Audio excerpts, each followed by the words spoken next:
वाणी चल रही थी 18/7/2000 की। बाबा ने पूछा, त्रिनेत्री त्रिकालदर्शी बने हो?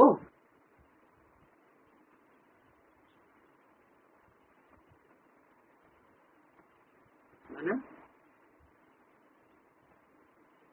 तीसरा नेत्र, माना बुद्धि रूपी तीसरा नेत्र खुला है।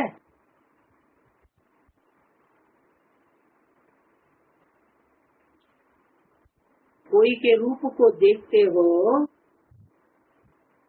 तो उसका वो आत्मरूप अनेक जन्मों का दिखाई पड़ता है।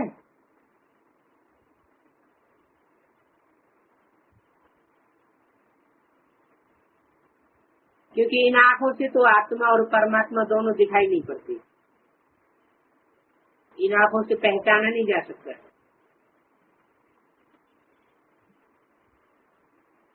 जिसका बुद्धि रूपी तीसरा नेत्र खुला होगा,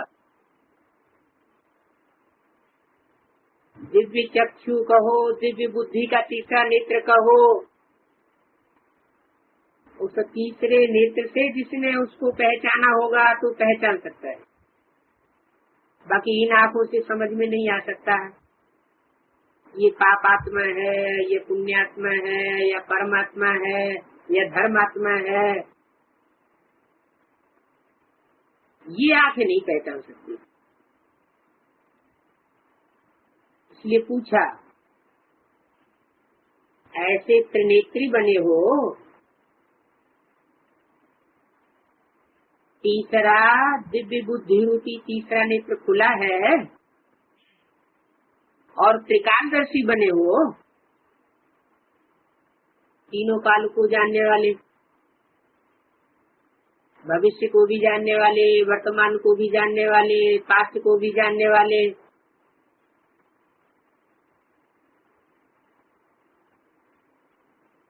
अपने तीनों कालों को भी जानने वाले,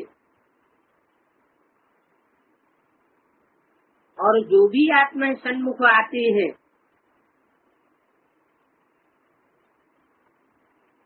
उनके तीनों कालों का बोध हो जाता है।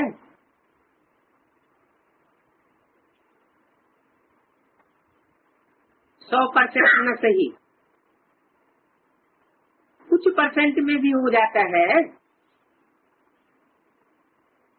अगर कुछ % में भी हो जाता है तो भी त्रिकालदर्शी कहेंगे।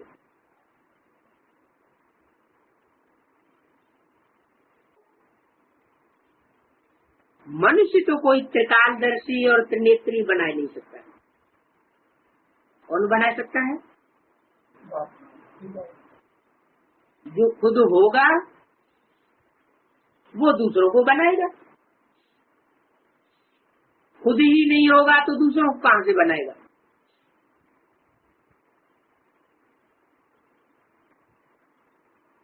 तो त्रिनेत्री त्रिकालदर्शी त्रिनेत्री बाप ही आकर के बनाते हैं।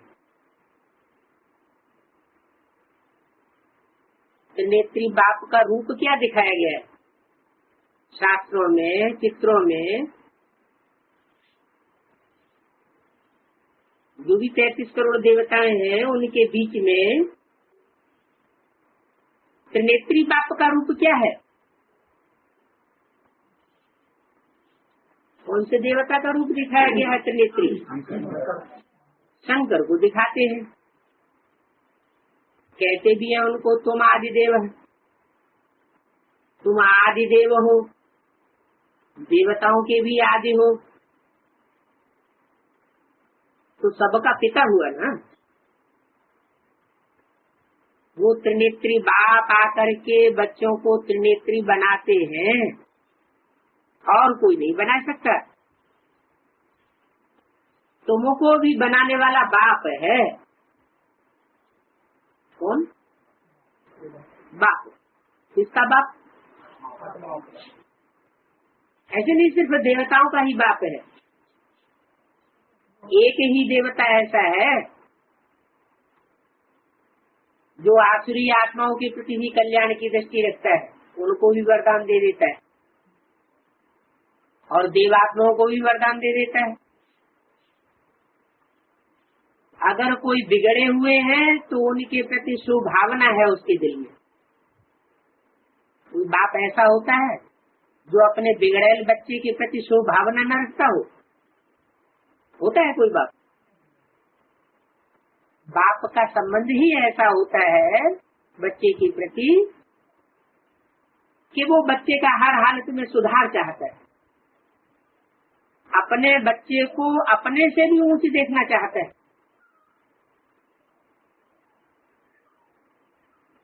तो बोला तुमको भी बनाने वाला बाप है। किसको? उनको नहीं, तुमको। क्यों? हाँ, ऐसे तो सारी दुनिया 500 करोड़ की दुनिया परमात्मा बाप के बच्चे हैं, लेकिन 500 करोड़ की दुनिया परमात्मा बाप के सन्मुख आकर के सुनने का साहस नहीं करती या पुरुषार्थ नहीं करती। लेकिन तुम बच्चों में ये विशेष शिफ्ट है कि तुम बाप को पहचान करके बाप के सन्मुख आकर त्रिनेत्री त्रिकालदर्शी बनने का साहस करते हो, हिम्मत करते हो।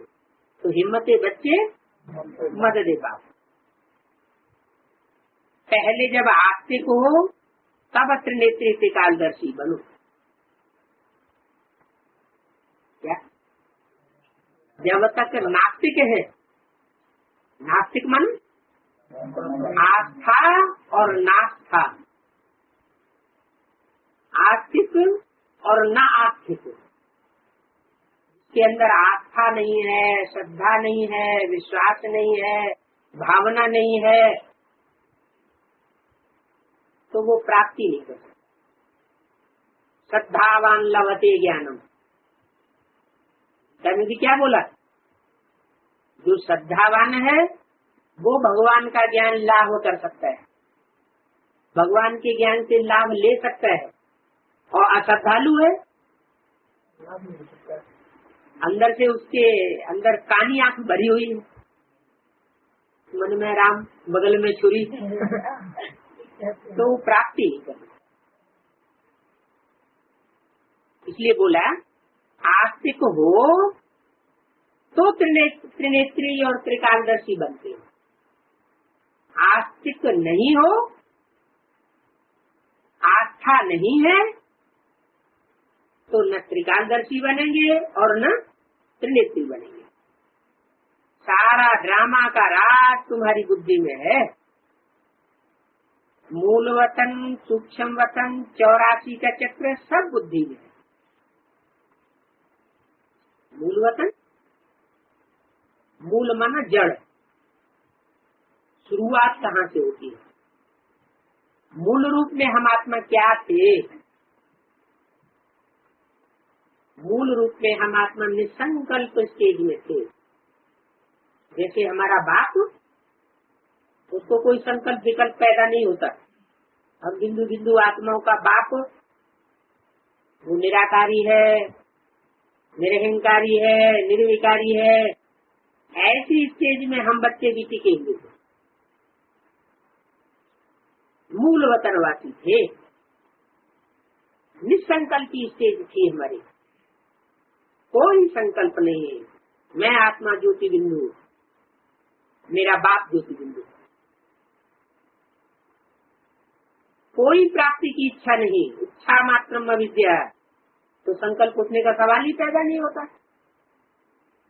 तो ऐसे मूल वतन, और उसके बाद नीचे स्टेज वाला है सूक्ष्म वतन। ऐसा वतन जहाँ आत्मा सूक्ष्म संकल्पों में रमण करती है, मनन चिंतन मंथन की सूक्ष्म गहराइयों में रहती है, जहाँ से आत्मा के अनेक जन्मों का साक्षात्कार होता है। इस सृष्टि के अनेक प्रक्रियाओं का साक्षात्कार हो जाता है। सृष्टि कैसे आदि मध्य अंत में घूमती है, चक्र काटती है, उस 84 के चक्र में हमारी आत्मा कैसे कैसे चक्र लगाती है, ये सूक्ष्म मनन चिंतन मंथन देह की स्मृति के बगैर जिस स्टेज में चलता है वो है सूक्ष्म वतन। हमारी आत्मा उस सूक्ष्म वतन में रमण करती है सूक्ष्म संकल्पों में, और उसके बाद नीचे स्टेज वाला है साकार वतन, जहाँ 84 का चक्र चलता है। आत्मा 84 जन्म के चक्र में भ्रमण करती है, 84 जन्म लेती है, 84 चोले धारण करती है। उस साकारी स्टेज में जब हम रहते हैं अनेक जन्म, तो वो है साकार वतन। वो सारा चक्र तुम्हारी बुद्धि में है। फिर पीछे और धर्म आते, वो 84 के चक्र में। शुरुआत में सिर्फ एक ही धर्म, और बाद में फिर दूसरे दूसरे धर्म आते हैं, वृद्धि को पाते रहते हैं। जैसे तुम्हारे धर्म की आत्मा वृद्धि को पाती रहती है, वैसे और धर्म की आत्माएं भी वृद्धि को पाती हैं। लेकिन तुम्हारी संख्या कम हो जाती है और उन बाद में आने वाले दूसरे धर्मों की संख्या बढ़ती चली जाती है। ऐसा क्यों? ऐसा क्यों होता है? ऐसा इसलिए होता है कि जो आत्माएं जितनी जात से जन्म लेती है उतनी जात से कमजोर बन जाती है। ज्यादा सुख भोगने से, शरीर के जन्म लेकर ज्यादा सुख भोगने से, आत्मा रूपी बीज अनेक जन्म लेने से उसकी शक्ति क्षीण हो जाती है। जैसे कोई बीज होता है, मान लो कोई नया बीज की किस्म निकली और वो बीज धरणी में 4-6 बार बोया गया, तो जितनी बार बोया जाएगा उसकी शक्ति, उसका पौधा, उसका फल कम शक्ति वाला होता जाएगा या उतनी ही शक्ति बनी रहेगी? शक्ति कम होती जाएगी, पैदाइश उसकी कम होती जाएगी, उसमें जो शिस्त है वो कम होती जाएगी। तो ऐसे ही आत्मा भी जब शक्ति रूपी रंगमंच पर आकर के अनेक जन्मों का पार्ट बजाती है, तो अनेक जन्मों में शारीरिक सुख भोगते भोगते, कर्मेंद्रियों से सुख भोगते भोगते उसकी शक्ति क्षीण होती जाती है। इसलिए शुरुआत में जब पहले सतयुग में आत्माएं थी तो लंबी उम्र होती थी। अभी कलयुग में आकर के 30-40 वर्ष एवरेज एज रह गई, पेट में भी बच्चा मर पड़ता है, शक्ति आत्मा में रहती नहीं, अकाले मौत होने लग पड़ती है।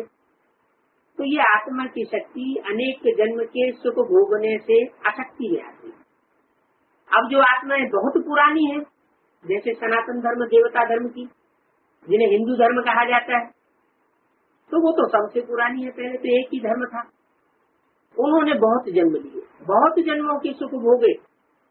इसलिए द्वापर युग से जब द्वैत फैलाने वाले दूसरे धर्म आते हैं, आज से 2500 वर्ष पहले इब्राहिम, बुद्ध, क्राइस्ट, गुरु नानक, मोहम्मद साहब, ये आकर के अपने अपने धर्म फैलाते हैं। तो जो नए धर्म की आत्माएं आती हैं वो सात्विक होती है, सत्व प्रधान होती है, बीज की स्टेज वाली होती है, और हम देह का सुख भोगते भोगते देवान में आ जाते हैं। इसलिए हम जल्दी से उनके धर्म में कन्वर्ट हो जाते हैं, उनकी बातों से प्रभावित हो जाते हैं। तो कोई किसी की बात से प्रभावित हो जाए, माने उसकी प्रजा हो गया। इसलिए हमारे धर्म की संख्या क्षीण होती जाती है। जो देवी देवता सनातन धर्म वाले हैं, जो भी नए धर्म आते गए, वो देवता धर्म की आत्माओं को अपने प्रभाव में लेते गए और कन्वर्ट करते गए। हिस्ट्री में हमेशा यही देखा होगा कि हिंदू ही दूसरे धर्म में कन्वर्ट हुए हैं, दूसरे धर्म वाले कभी हिंदू नहीं बने, वो अपने धर्म के पक्के रहते हैं। इसलिए हिंदू धर्म सबसे पुराना होते हुए भी, ये देवी देवता सनातन धर्म सबसे पुराना होते हुए भी इसकी जनसंख्या कम क्यों रह गई? दूसरे दूसरे धर्मों में कन्वर्ट हो गए, दूसरे धर्मों की जनसंख्या को बढ़ाते रहे। तो बोला और धर्म आते हैं, वृद्धि को पाते रहते हैं, उन धर्म स्थापकों को गुरु नहीं कहेंगे। ऊपर से धर्म पिताएं आते हैं, नए धर्म स्थापन करते हैं, उनको गुरु नहीं कहेंगे। क्यों? गुरु तो सदगति के लिए होता है। वो आए तो उनके पीछे पीछे उनके जो फॉलोअर्स दूसरी आत्माएं आई, वो भी शक्ति रंगमंच पर आकर के नीचे गिरती गई, और जो कन्वर्ट हो गए उनके धर्म में, अपने देवता धर्म के, वो भी कन्वर्ट होने के बाद नीचे गिरते गए। तो दुर्गति हुई कि सदगति हुई? दुर्गति हुई। तो गुरु पाएंगे। इसलिए बोला कि उनको गुरु नहीं कहेंगे, सर्व की सदगति करने वाला सदगुरु तो एक ही है। इसलिए कहते हैं एक ओंकार सदगुरु अकाल हो। सिर्फ लोग क्या कहते हैं? एक ओंकार सदगुरु, सदगुरु एक है और गुरु अनेक है। सत्य गुरु माने सच्चा गुरु एक है, तो बाकी गुरु कैसे हो गए? बाकी सब मनुष्य गुरु झूठे हो गए। उसमें इब्राहिम बुद्ध कैसे गुरु नानक सब आ गए, तो वो सब हुए झूठे गुरु। वो वास्तव में सदगति नहीं करते हैं। सदगुरु करने वाला, सदगति करने वाला सदगुरु तो एक ही बात है। वो धर्म पिताएं कोई सदगति करने थोड़े ही आते हैं। उनके आने के बाद तो उनके फॉलोअर्स भी नीचे गिरते हैं और देवता धर्म की आत्माएं भी नीचे गिरती जाती है। वो धर्म स्थापक तो है क्या? धर्म की अपने अपने धर्म की धारणाओं की स्थापना तो करते हैं, लेकिन सदगति नहीं करते। क्या? सच्ची गति किसी की नहीं करते। सच्ची गति क्या होती है और दुर्गति क्या होती है? एक होती है सदगति, एक होती है दुर्गति। तो उनके आने के बाद मनुष्य सृष्टि की दुर्गति तो होती जाती है, लेकिन सदगति नहीं होती। दुर्गति का मतलब है दुष्ट संकल्प तो बढ़ते जाते हैं हर मनुष्य आत्मा के अंदर, लेकिन श्रेष्ठ संकल्पों की उत्पत्ति नहीं हो पाती। पहले तो संकल्प सुधरे, संकल्प रूपी बीज सुधरे, तो सदगति की ओर उन्मुख हुआ मनुष्य। जब संकल्प रूपी बीज ही नीचे गिरता जाता है तो दुर्गति की शुरुआत वहीं से होगी। इसलिए बताया कि वो धर्म स्थापक हैं, उनके द्वारा कोई सदगति थोड़ी होगी। क्राइस्ट को याद करने से सदगति होगी क्या? उसको जो सदगति करने वाला सदगुरु है उसको याद करेंगे तो हमारी सदगति होगी। चोर को याद करेंगे तो चोरी के गुण आएंगे, साहूकार को याद करेंगे तो साहूकारी के गुण आएंगे, धर्मात्मा को याद करेंगे तो धर्म की गुण बढ़ेंगे। परमात्मा सदगति दाता है, उस सदगति करने वाले को याद करेंगे तो हमारी सदगति होगी। क्राइस्ट को याद करने से थोड़ी होगी, उनको याद करने से विकर्म विनाश थोड़े होंगे। विकर्म भस्म किसको याद करने से होंगे? जिसके अपने खुद के पाप कर्म भस्म हुए पड़े, खुद के जिसके भस्म हुए नहीं पड़े हैं, तो दूसरों को भस्म कैसे कराएगा?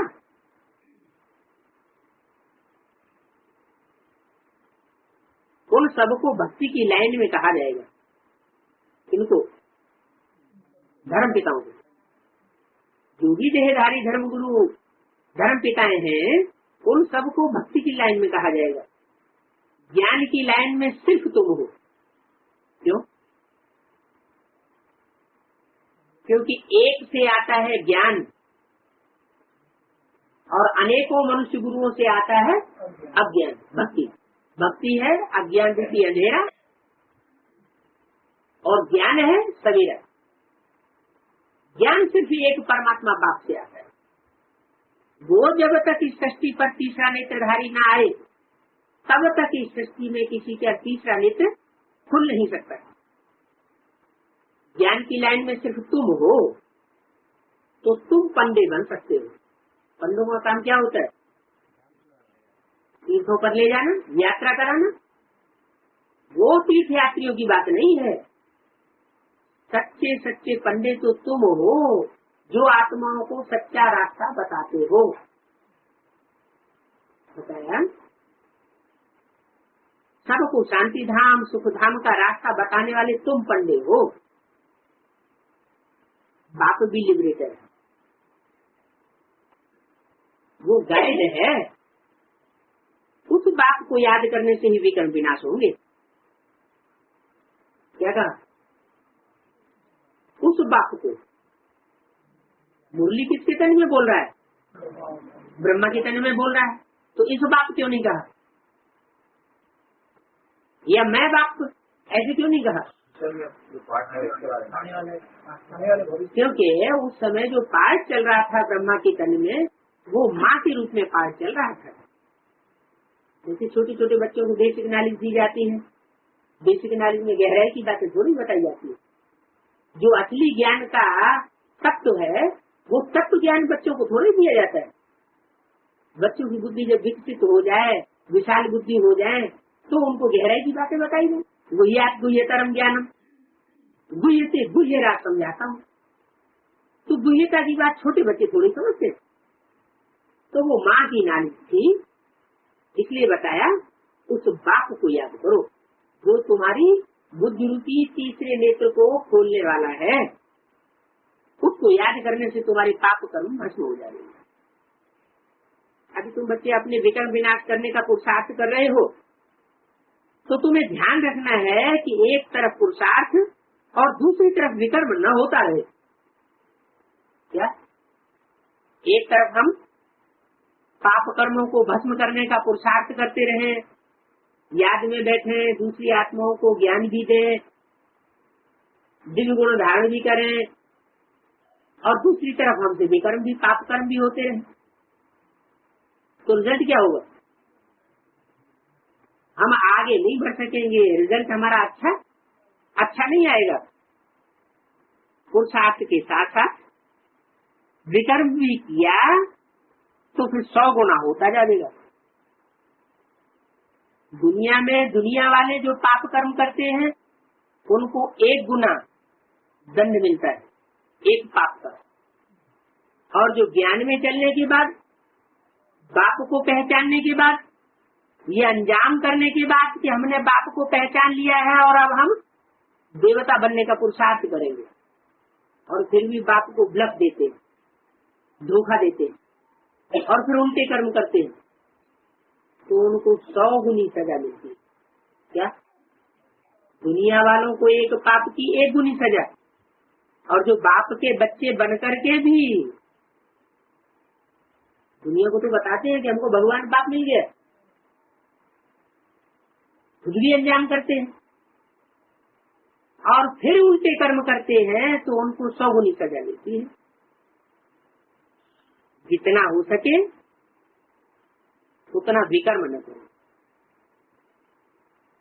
है ना। अपना भर से कहिए, प्रयास करो कि हमसे कोई विपरीत कर्म न हो जाए।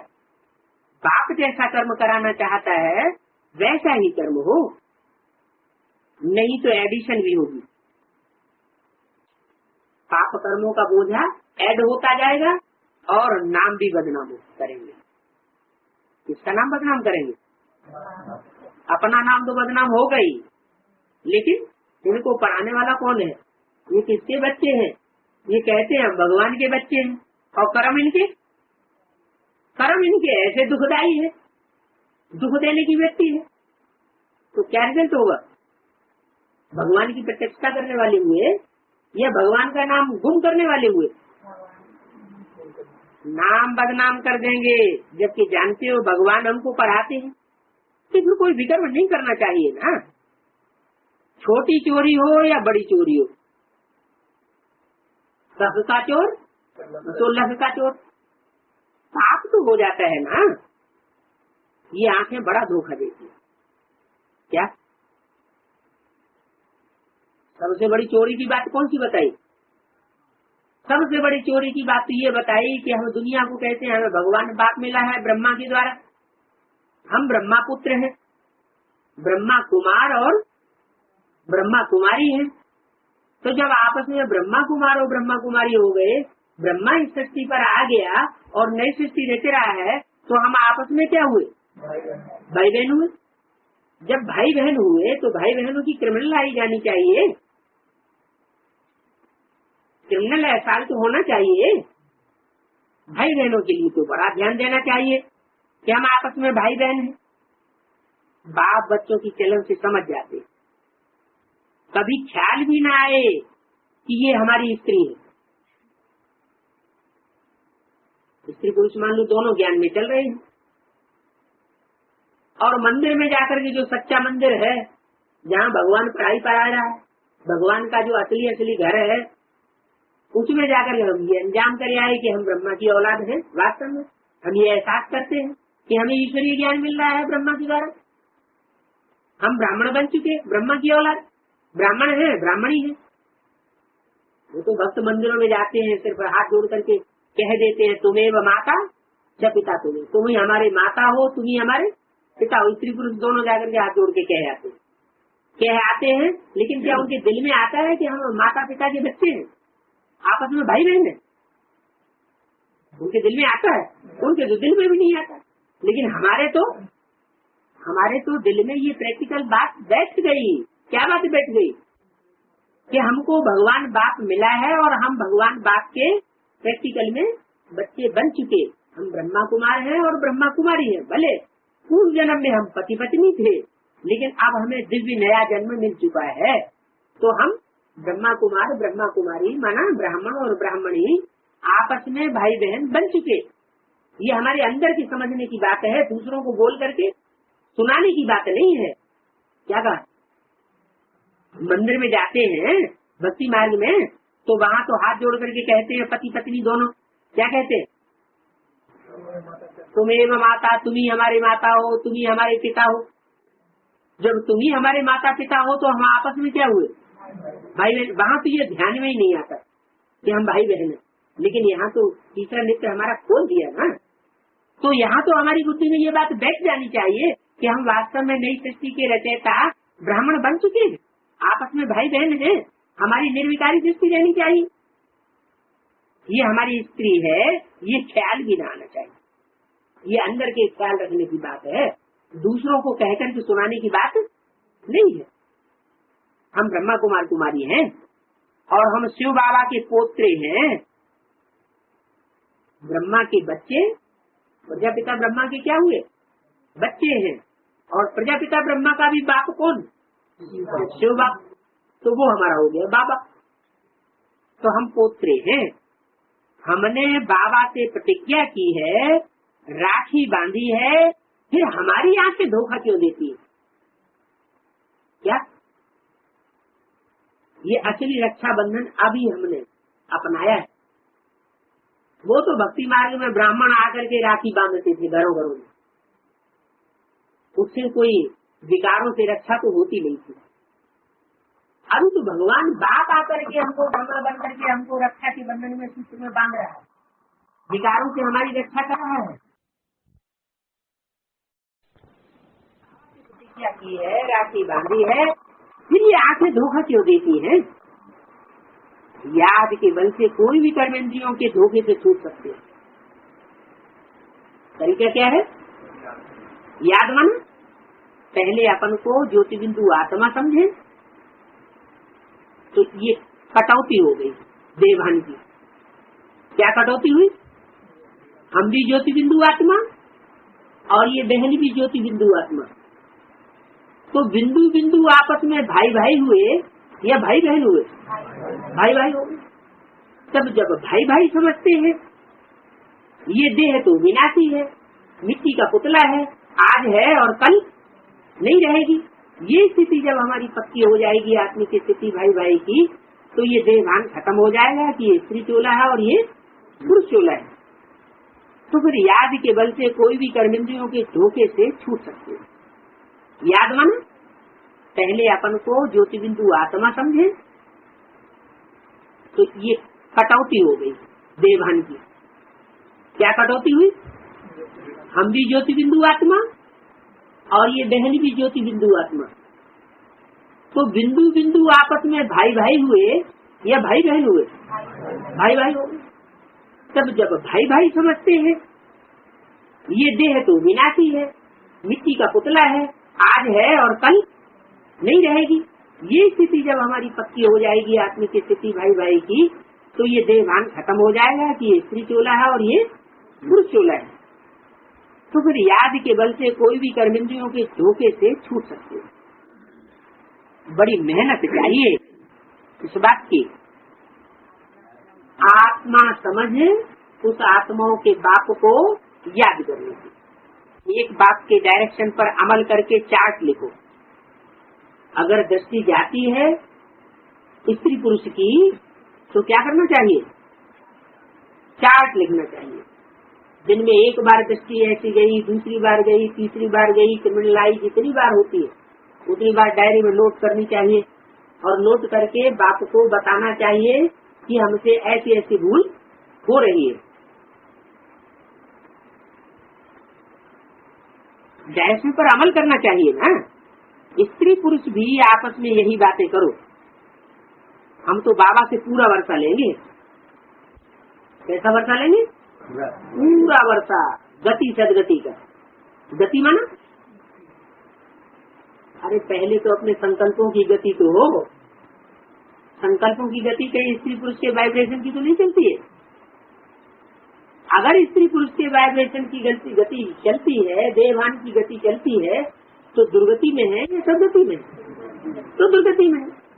तो गति और सदगति का हम पूरा वर्षा लेंगे। पूरा वर्षा का मतलब क्या हुआ? हम यही इस जीवन में पढ़ाई, बाप जो हमें पढ़ाए रहे हैं, उस पढ़ाई के आधार पर अपने मन के संकल्पों की गति को कैसा बना देंगे? निसंकल्प की स्टेज वाला बनाएंगे। ये हमारी हो गई गति।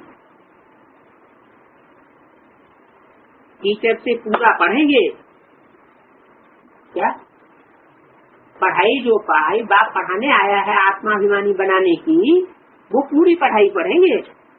ऐसा टीचर कभी मिल नहीं सकेगा जो बेहद की नॉलेज दे। हद के शारीरिक नॉलेज नहीं देने आया है। कौन सी नॉलेज देने आया? बेहद की नॉलेज देने आया है। लक्ष्मी नारायण ही नहीं जानते तो उनके पिछाड़ी आने वाले और कैसे इस नॉलेज को जान सकेंगे?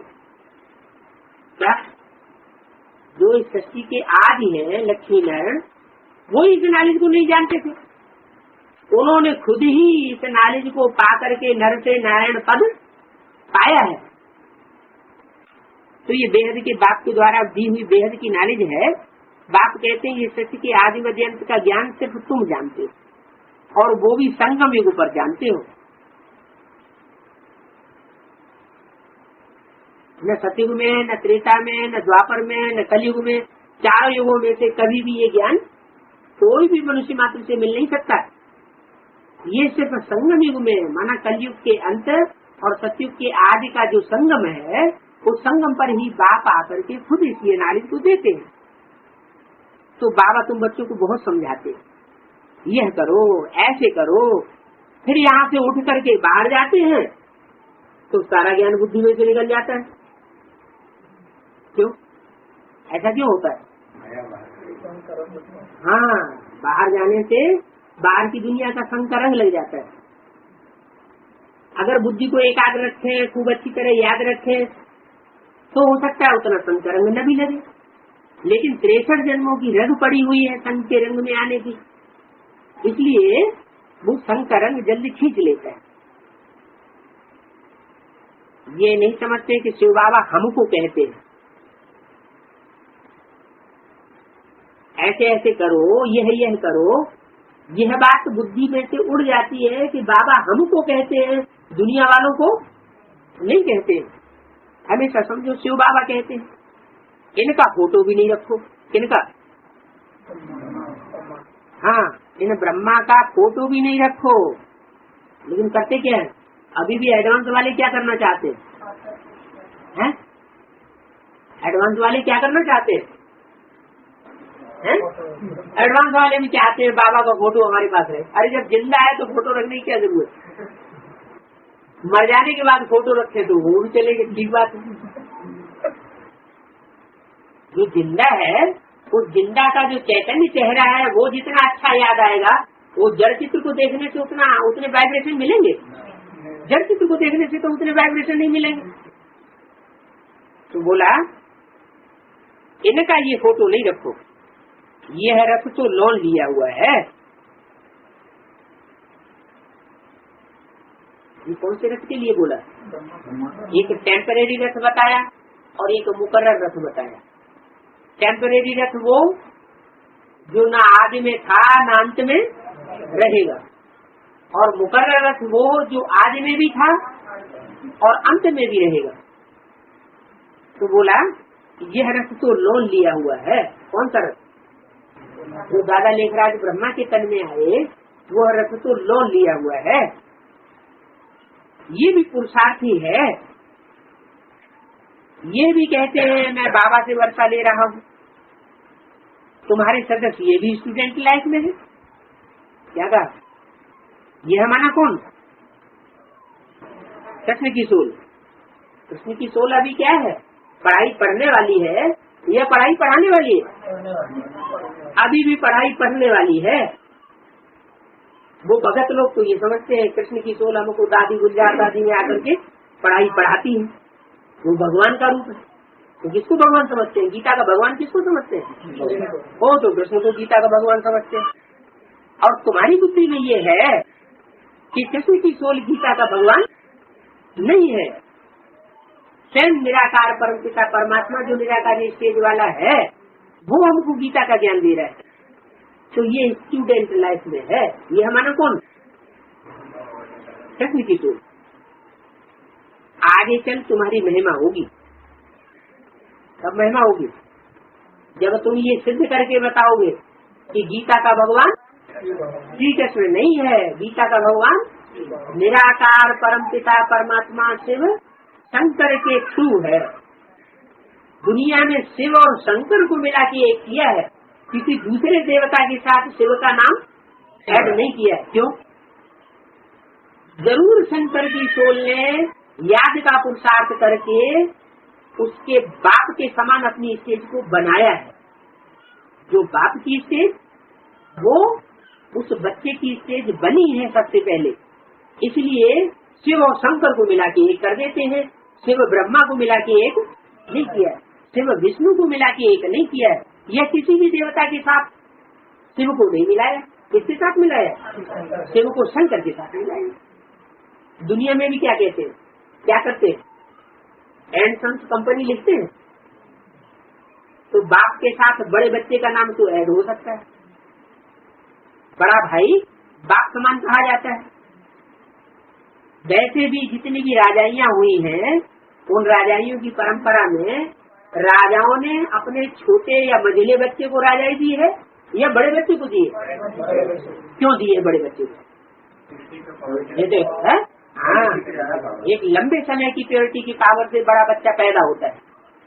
सारी जिंदगी की जो प्योरिटी की पावर है वो इकट्ठी हुई पड़ी और उस प्योरिटी की पावर से पहले बच्चे ने जन्म लिया तो उसमें वो प्योरिटी की पावर होने के कारण उसमें राजाई चलाने की ताकत ज्यादा रहती है। इसलिए बताया कि ये भी स्टूडेंट लाइफ में है। आगे चल करके तुम्हारी महिमा होगी जब आगे चल करके तुम ये सिद्ध करोगे कि गीता का भगवान कृष्ण की सोल दादा लेखराज भगवान का रूप नहीं है। भगवान का रूप कौन है? हाँ, शिव बाबा है। अभी तो तुम पूज्य देवता बनने के लिए पढ़ते हो। क्या अभी तुम क्या कर रहे हो?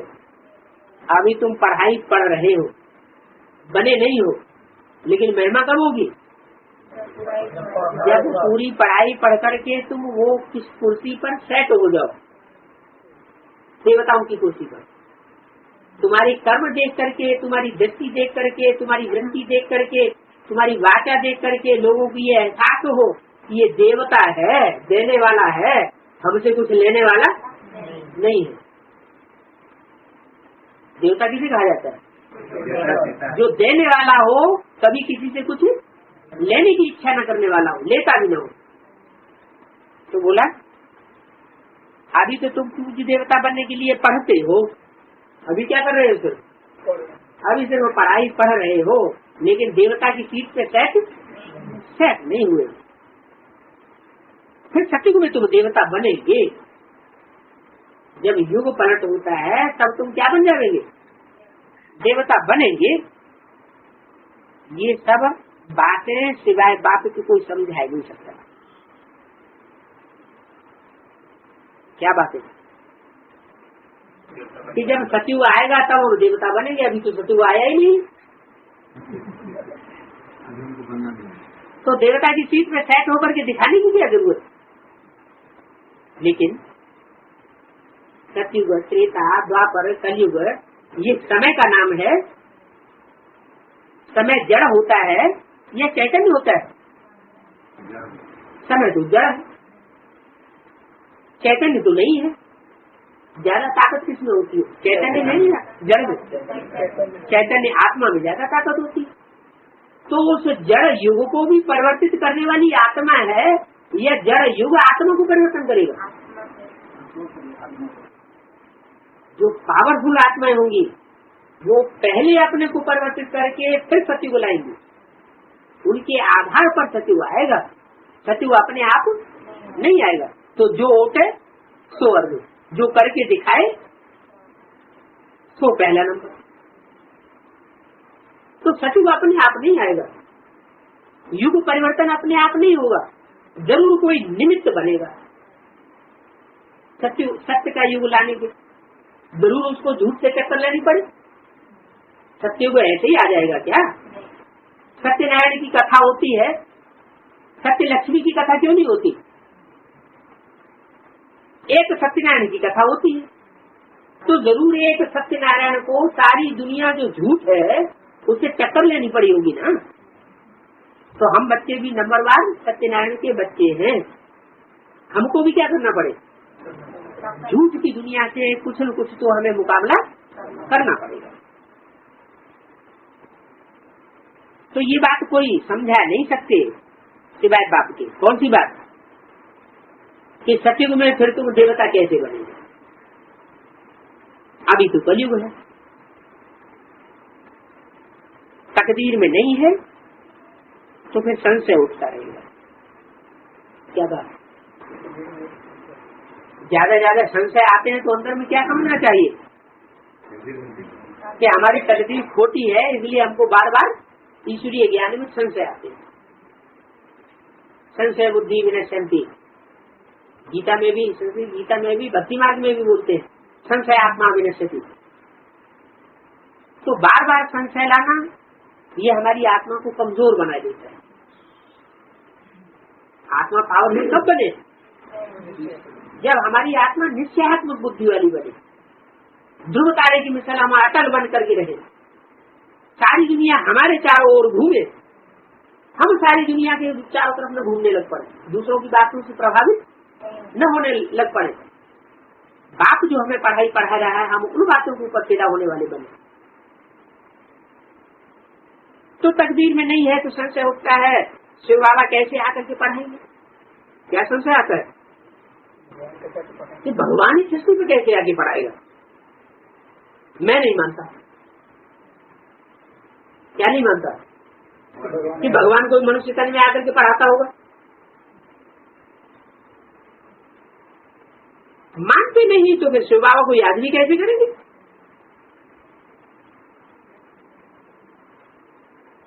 याद करने की बात ही वहां से कट हो जाती है। कहाँ से? जहाँ संशय पैदा हुआ कि ये बाप नहीं है या बाप नहीं पढ़ाई पढ़ा सकता, भगवान बाप कैसे आगे पढ़ाई पढ़ाएगा, तो वहां से याद भी खत्म हो जाती है।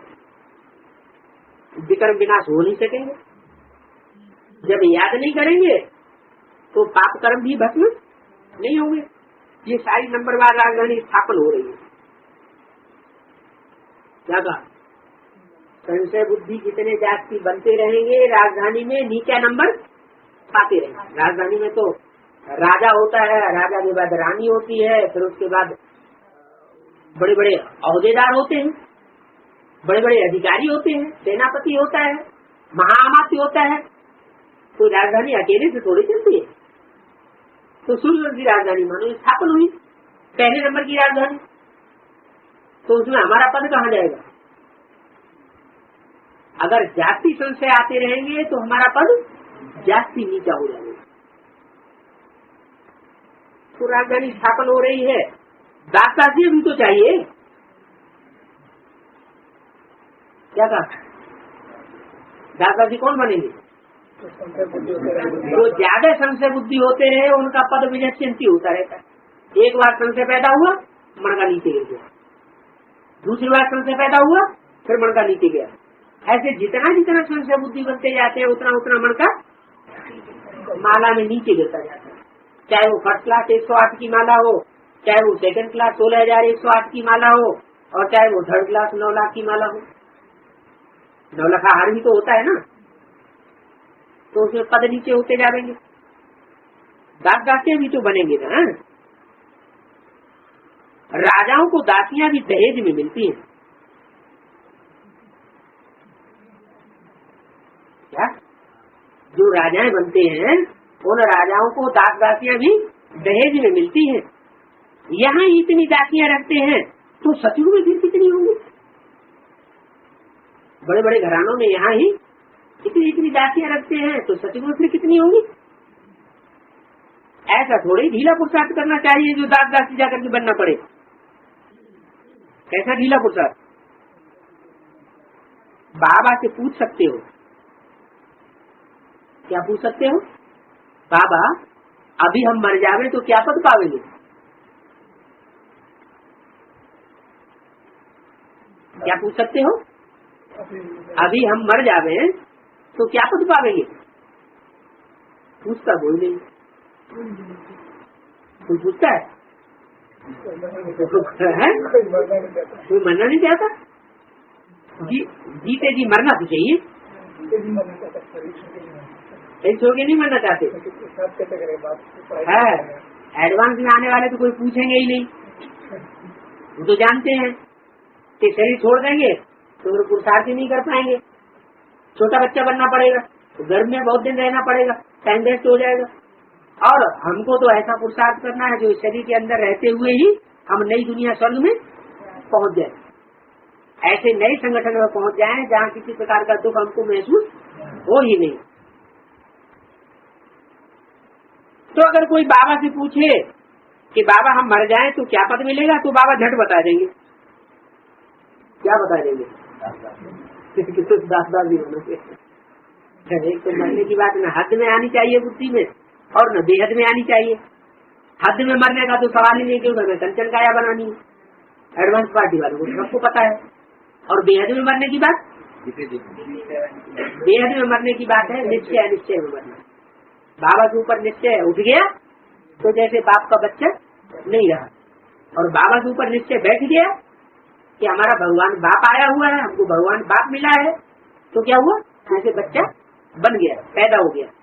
तो मर गया बेहद में अगर कोई पूछता है तो इसका मतलब बाबा समझ जाते ये दासी बनने वाला है, इसलिए पूछ रहा है। अपना पोता मिला आते ही देखो, पूछने की बात ही नहीं। अंत में नंबरवार कर्मातीत अवस्था हो जाएगी। क्या कहा? एक साथ एक जैसी कर्मातीत अवस्था नहीं होगी किसी की। अंत में नंबरवार कर्मातीत अवस्था होगी। ये है सच्ची सच्ची कमाई। उस कमाई में रात दिन कितना बिजी रहते हैं। सट्टे वाले जो होते हैं वो तो एक हाथ से खाना खाते हैं और दूसरे हाथ से फोन पर कारोबार चलाते रहते हैं।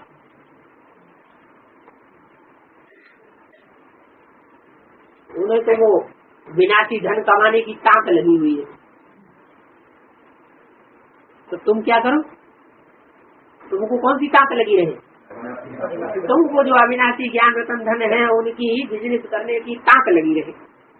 अब बताओ, ऐसे आदमी जो हद की कमाई में इतना बुद्धि विधि किए हुए हैं वो ज्ञान में चल सकेंगे? बाबा कहते हैं ऐसे लोग जो दो दो फोन, एक इस कान में लगा हुआ है, एक इस कान में लगा हुआ है, न रात है न दिन है, 24 घंटे वो धनी विनाशी कमाई करने में लगे हुए हैं, वो इस ज्ञान को उठा नहीं सकते, उनकी किस्मत फूटी हुई समझे। उनसे कहो तो कहेंगे हमको फुर्सत नहीं। अरे सच्ची राजाई मिलती है। बाप को सिर्फ याद करने से तुम्हारे विकल्प विनाश होंगे। अष्ट देवता आदि को भी याद करते हैं ना, उनकी याद से तो कुछ भी मिलता नहीं है। किसकी याद से? जो 8 देवताओं को याद करते हैं, भले उनको सजाएं नहीं खानी पड़ती है 8 देवताओं को, क्या वो परमातीत अवस्था को सबसे पहले पाते हैं, सजा खाने वाले नहीं होते हैं, फिर भी उनकी याद करने से किसी को कुछ मिलने वाला नहीं है। बाबा बार बार हर एक बात पर समझाते रहते हैं, जो फिर ऐसे कोई न कहे कि फलानी बात पर तो हमको समझाया ही नहीं। अभी भी कोई कोई को ये संशय बैठते हैं क्या कि एक बाप थोड़ी सारी दुनिया को पति से पावन बना देगा, कम से कम और धर्मों की और हेड साथ में भी तो होनी चाहिए। तो बाबा कहते हैं फिर बाद में ये नहीं कहना कि हमने ये बात बाबा की सुनी नहीं। अष्ट देवता आदि को भी याद करते हैं, उनकी याद से कुछ भी नहीं मिलेगा। तो बाबा समझाते रहते हैं, जो फिर ऐसे कोई न कहे कि फलानी बात पर तो हमको समझाया नहीं। तुम बच्चों को पैगाम भी सबको देना है, वो तो पैगंबर होते नहीं है। कौन? जो परम धाम से धर्म स्थापक आते हैं, वो कोई पैगाम परम धाम से नहीं लाते। परम धाम में तो निसंकल्प की स्टेज है, वहाँ पैगाम थोड़े देने वाला बाप बैठा हुआ है जो पैगाम देकर के भेजेगा। वास्तव में इस समय संगम युग पर तुम बच्चे दुनिया को पैगाम परमात्मा का जाकर के देते हो। तुमको सबको पैगाम देना है। एरोप्लेन से भी पर्चे गिराने चाहिए। क्या कोशिश करनी चाहिए? एरोप्लेन से भी पर्चे गिराना चाहिए। उसमें लिखो शिव बाबा हमको ऐसे ऐसे कहते। ब्रह्मा भी शिव बाबा का बच्चा है, प्रजापिता है, तो वह भी बाप और यह भी बाप। वह कह के किसको कहा? जो भविष्य में पाठ होने वाला है उसके लिए कहा कि वह भी बाप और यह भी बाप। माने इस ब्रह्मा के तन में जो बैठा हुआ है वो भी बाप। यह बेहद का रूहानी बाप और वो है जिस्मानी बाप। वो भी बेहद का, ये भी बेहद का। शिव बाबा कहने से भी बहुत बच्चों के प्रेम के आंसू आ जाते हैं। बहुत से बच्चों ने कभी देखा भी नहीं है, फिर भी लिखते हैं बाबा कब आकर के आपसे हम मिलेंगे, बाबा आकर के हमको इस बंधन से छुड़ाओ। बहुतों को बाबा का फिर प्रिंस का भी साक्षात्कार होता है। आगे चल करके बहुतों को साक्षात्कार होंगे। क्या कहा? शुरुआत में तो कम साक्षात्कार हुए सिंध हैदराबाद में। जब लास्ट समय आएगा प्रत्यक्षता का तो उस समय बहुतों को साक्षात्कार होंगे। फिर भी पुरुषार्थ तो सबको करना पड़ेगा। ऐसे नहीं साक्षात्कार होने से किसी को सब गति सदगति मिल जाएगी। साक्षात्कार से किसी को गति सदगति मिलने वाली नहीं है। वर्षा प्राप्त करने के लिए फिर भी पुरुषार्थ करना पड़ेगा। मनुष्य को मरने के समय भी कहते हैं भगवान को याद करो। तुम भी देखेंगे पिछाड़े में खूब पुरुषार्थ करने लग पड़ेंगे। क्या अभी तो बहुत सवेरे में उठते ही नहीं है, और उठते भी हैं तो सब उठते ही क्या होता है और जुट के आने शुरू हो जाते हैं। माना पुरुषार्थ करते ही नहीं। आगे चल करके ऐसी हवा बह पड़ेगी कि जो पुरुषार्थ न भी करने वाले होंगे वो भी पुरुषार्थ करने लग पड़ेंगे। बाबा राय देते हैं बच्चे जो समय मिले उसमें पुरुषार्थ कर मेकअप कर लो। बाप की याद में रह विकर्म विनाश करो तो पीछे आते भी आगे आ सकते हो। क्या कहा? ऐसे नहीं समझो कि ये तो बहुत लंबे समय से ज्ञान में चल रहे हैं और हम तो अभी नए नए आए हैं, अब हम तो आगे नहीं जा सकेंगे। ये ईश्वरीय पढ़ाई की कमाल है। क्या कमाल है? कोई कितना भी लास्ट में आए लेकिन आप लास्ट में आकर के भी वो सबसे आगे जाते और ऐसा प्रैक्टिकल में अंत में देखेंगे भी। जो आत्माएं अभी एडवांस पार्टी में नहीं दिखाई पड़ रही है और लास्ट में आएंगी, और लास्ट में आकर के भी एडवांस में सबसे आगे जाकर स्पीड वाला बैठा हुआ होगा, तो वहां से लाइन से कितने काम हो रहे हैं।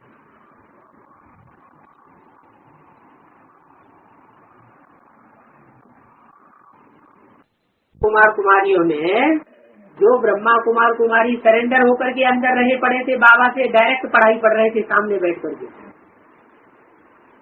पढ़ रहे थे ना, वो एडवांस में आकर के परमात्मा बाप से डायरेक्ट पढ़ाई पढ़ने में पीछे रह गए। और जो घरगस्त की कीचड़ में रहने वाले थे, जो घरगस्त की कीचड़ में रह करके वो पढ़ाई पढ़ रहे थे, वो आगे चले गए। एकलव्य का मिसाल, एकलव्य का क्या मिसाल है? वो बाहर में रह करके उसने विद्या सीखी और वो पांडवों को डायरेक्ट पढ़ाई मिल रही थी, महल में बैठ करके पढ़ाई पढ़ रहे थे। लेकिन पांडव द्रोणाचार्य से जो पढ़ाई पढ़ रहे थे उस बाण विद्या में तीखे नहीं हो सके, और एकलव्य बहुत तीखा निकल गया। नाम उसका क्या रखा? एकलव्य। तीखा जाने का कारण क्या बताया? नाम है काम के आधार पर। कौन सा काम? एक से लव था उसका। तो एक से प्यार जो है वो बहुत आगे बढ़ा देता है। बेविचारी याद नहीं होनी चाहिए, बेविचारी प्यार नहीं होना चाहिए। थोड़ा इनको प्यार किया, थोड़ा उनको प्यार किया, थोड़ा इसको याद किया, थोड़ा उसको याद किया, नहीं। एक भरोसो, एक बले, एक आस विश्वास, जो भक्ति मार्ग में भी गायन करते हैं। ऐसी जो अभिविचारी याद है तो तीव्र गति से पाप कर्मों को भस्म कर देती है। तो बाप कहते हैं मेकअप कर लो, यहाँ आकर के कमाई करने लग जाओ। बाबा राय भी देते हैं, ऐसे ऐसे करो, अपना अपना कल्याण करो, बाप की श्रीमत पर चलो, एरोप्लेन से पर्चे गिराओ, जो मनुष्य समझे। ये तो बरोबर पैगाम देते रहते हैं। भारत कितना बड़ा है, सबको मालूम पड़ना चाहिए। जो फिर ऐसे कोई न कहे कि हमको तो पता ही नहीं पड़ा कि भगवान बाप आया हुआ है। अच्छा, मीठे मीठे सिकिल्ले बच्चों प्रति माता पिता बाप सदा का याद प्यार, गुड मॉर्निंग। रूहानी बात की रूहानी बच्चों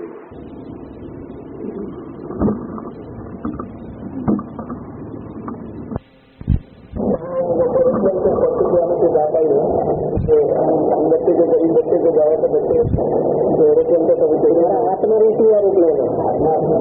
ये तो एक ही स्टेज में उड़ेगा तो इसको कोई पकड़ नहीं सकेगा।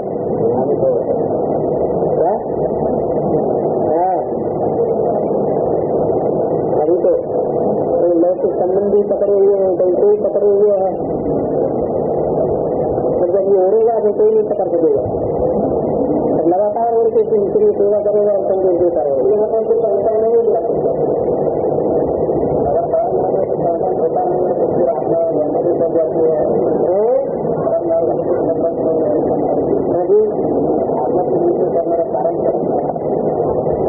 संकल्प नहीं है परमधाम में, लेकिन जब परमधाम में सदाकाल की बड़ी तब में अभी बड़ी बन रही है, किसकी बन रही है। जब एक बार परमधाम में पहुंच जाएंगे तो नीचे सदगति की दुनिया में आए हैं, इसके लिए इसका होगा। अभी परमधाम है क्या? अरे ऊपर से नीचे की बात छोड़ो, पहले शरीर के द्वारा ही ऐसा स्थान तैयार होगा जहाँ अपने अनुभव करेंगे कि अब हम नीचे उतरने वाले नहीं है। जब चाहेंगे तब नीचे उतरेंगे, न चाहें तो नीचे नहीं होगी। ऐसा संगठन तैयार होगा। तो इस वाइब्रेशन में जो भी जाएगा वो निसंकल्प के स्टेज में आ जाएगा। अभी भी ऐसे ऐसे अनुभव करते हैं कि बाबा के सामने जब पहुंचते हैं तो निसंकल्प हो जाते हैं। तो जब एक आत्मा का भी इतना प्रभाव कर सकता है तो जहाँ संघ